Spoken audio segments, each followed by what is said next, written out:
Thih le dam inkar Capo lovin lo play chin te ti kha omnu lawangin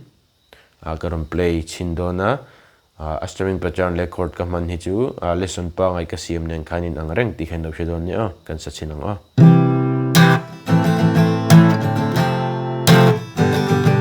nang chu nga na tla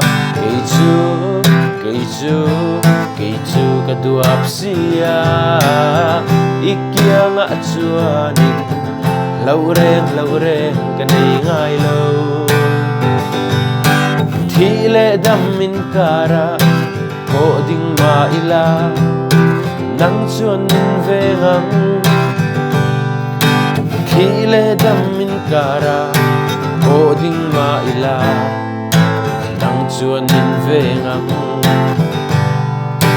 nang chuan min ve ngang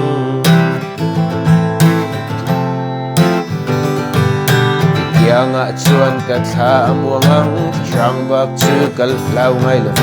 irwal puya oi champia ne lani leng zinga ipoi ber mai di ka tong to zinga poite iten ber mai ton thar di dang ko chai ngam hian kam moi lo Thih le dam inkara po ding ma ila nang chuan min ve ngang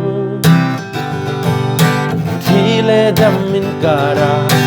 po ding ma ila nang chuan min ve ngang nang chuan min ve ngang tikhan akalang in lo hlok pui ngai ka be sei a lyrics vel kha chi koran da to lo maya lesson ka siam tenen khan a chord thla khuna kha jin an veka wang khan khami Capo lo ne na karon zai khan shiat fiat thiam na apek ngai cheu ka be sei in zawai mang chale vek ule